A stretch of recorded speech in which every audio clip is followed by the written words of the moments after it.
La poesía y el teatro son la forma de transmitir, sentir y descubrir sentimientos.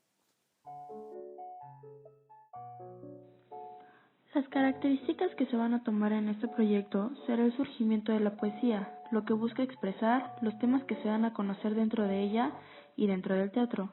Podemos conocer las partes, las noticias y el tipo de obras que se muestran, etc. Para poder asimilar de manera más concreta estos temas, conoceremos más sobre la historia de Roma. El teatro era el único género literario que en la época de la helenización de cultura latina se había enriquecido en Roma, con una rica tradición popular. Efectivamente, el carácter itálico se distinguía por una tendencia a la chanza o a lo grosero y a lo mordaz que desde el antiguo se plasmaba en representaciones improvisadas de gran raigambre popular. Desde época muy antigua, según transmite Tito Livio, los romanos imitaron a los historiadores etruscos, representando, criticando y ridiculizando a los personajes políticos. Estos eran los versos. Dentro de la poesía podemos encontrar la relación, ya que contó con semejantes autores. Fue este, sin duda, el periodo más fructífero y brillante de la poesía romana, y también uno de los más brillantes de toda la historia de la literatura universal, ya que se manifestaron con diferentes géneros como la poesía didáctica y la poesía individualista.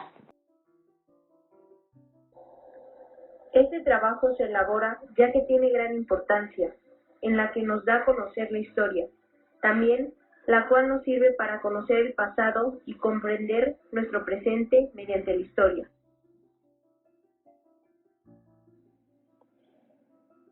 El primer teatro estable fue construido por Pompeyo Magno, que lo justificó como anejo al Templo de la Libertad en Roma. El teatro fue elemento indispensable de las festividades religiosas y públicas, siguiendo en ellos las tendencias griegas. Las comedias de Plauto y de Terencio son un ejemplo evidente de indicar su tradición textual, los festivales en que fueron representadas. Los edificios proporcionan cada vez mejores adelantos para comodidad del público y eficacia escénica. Cubiertas de tela protegen del sol en forma de toldos, o bien, de la base del escenario se eleva un telón movido por los complejos sistemas de poleas y contrapesos. Se añaden jardines y fuentes lujosamente decoradas de manera que construyen, más allá de la propia representación teatral, espacios urbanos de recreo. Las decadencias del teatro son evidentes en época tardía, cuando estos edificios son literalmente asaltados y ocupados por viviendas, comercios o talleres que se encamaran y se cuelgan de sus graderíos y escenario. Se trata de un indicio evidente de la seria condena a la que es sometido el teatro tradicional por parte del cristianismo. Las máscaras son el factor principal indicativo en las formas tradicionales, donde los papeles, incluso los femeninos, son representados por hombres. La rigidez expresiva de la máscara define al personaje, que se mueve además con una gestificación codificada en el público. Comprenden más allá de que tenga la forma realista. Lo que caracteriza al drama romano son: la historia debe ser contada en un lapso de tiempo bastante limitado, por lo que los autores no pueden contar episodios innecesarios.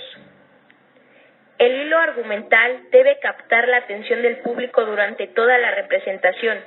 El recurso fundamental para conseguirlo consiste en establecer cada cierto tiempo, en momento culminante o clímax, que vaya encaminando la historia hacia el desenlace. En el teatro literario es muy cuidado el lenguaje, ya que es un elemento escénico permitente, consiguiendo un espectáculo completo. Las obras del teatro romano han sido concebidas por el autor para ser encarnadas por actores sobre un escenario. La acción se ve determinada por el diálogo y a través de él se establece el conflicto central de la obra. La poesía romana comenzó a brillar con luz propia alrededor del 60 a.C., con Lucrecio, Cátulo y Ovidio. Ese año que nos hemos remitido como el inicio del esplendor de la poesía romana, marcó también el nacimiento del primer triunvirato, que fue formado por César, Pompeyo y Craso. Se trata de una época en la que Roma vive profundos cambios, y no solo en lo político o en lo militar, sino también es el cambio del sentimiento del alma de los romanos. Los sentimientos del individuo ahora están por encima, incluso del propio Estado. Este es el contexto en el que hay que conocer que vivieron y escribieron sus obras, tanto Lucrecio como Cátulo, aunque cada uno dentro de su marcado estilo. Ambos innovaron y consiguieron de formas brillantes unir la realidad con los sentimientos de la gente. Dieron inicio a una corriente que se mantuvo intacta durante más de 75 años, y en la que les dieron nacer a poetas de alto renombre como Virgilio, Horacio y Ovidio. La poesía se manifiesta en distintos géneros. La poesía didáctica fue una forma de juego, en la que se ponía a prueba la destreza del poeta. Se elegía un tema complejo y sobre este el poeta debía componer un poema con el estilo más refinado y exquisito del que se fuera capaz. Este tipo de poesía fue muy cultivada por Lucrecio, el autor de La naturaleza de las cosas, dedicado a un amigo suyo que fue desterrado. Poetizó en ella su visión acerca de las doctrinas filosóficas de Epicuro e intentó superar la vieja pugna entre filosofía y poesía, lucha latente desde Platón. La poesía individualista o personal tuvo dos grandes protagonistas, Cátulo y Horacio. En este tipo de poesía hace que aquellos poetas impongan su personalidad de forma absoluta en cada una de sus obras. El teatro y la literatura romana fueron una parte muy importante de todas y cada una de las siguientes tendencias. Tiene una secuencia y una historia razonable. Busca desarrollarse en la sociedad de distintas formas, ya sea discreta o expresiva, hasta a veces llegando a lo ofensivo. En este proyecto se busca la forma de expresar y entender a la poesía y al teatro romano, junto con sus características, formas y algunas de las obras más importantes, ya sea por parte del teatro o por parte de la poesía, ya que se desarrollaron en el mismo ambiente. Tanto la poesía como el teatro son importantes fuentes para la literatura, ya que hasta el día de hoy se utilizan sus técnicas en famosas obras, y aún se interpretan muchas obras de dicha época.